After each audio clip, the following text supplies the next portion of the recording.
ধুরন্ধর। ধুরন্ধর সিনেমার শর্ট আর কুইক একটা রিভিউ আমি দেবো।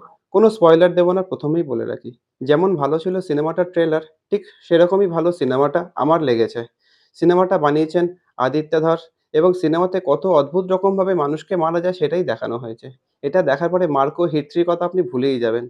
ধুরন্ধর সিনেমার স্টোরি লাইন সত্যি ঘটনার অবলম্বনে তৈরি এবং রণবীর সিং এর অ্যাক্টিং নিয়ে সত্যিই কোনো কথা হবে না। পদ্মাওয়াত, বাজিরাও মাস্তানিতে তিনি প্রমাণ করেছেন তিনি কতটা ভালো অ্যাক্টর। আরেকজনের অ্যাক্টিং নিয়ে যদি বলতেই হয়, তিনি হলেন অক্ষয় খান্না। আমি বলব রণবীর সিংকে ভুলে যান। শুধুমাত্র অক্ষয় খান্নার জন্য সিনেমাটা দেখুন। অক্ষয় খান্না ছাড়াও আছে সঞ্জয় দত্ত, অর্জুন রামপাল প্রত্যেকেই দারুণ অ্যাক্টিং করেছে।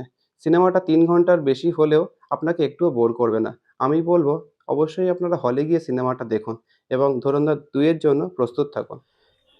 ভিডিও যদি ভালো লাগে অবশ্যই সাবস্ক্রাইব করবেন, লাইক করবেন এবং আপনাদের সিনেমাটা কেমন লাগলো কমেন্টে জানাতে ভুলবেন না।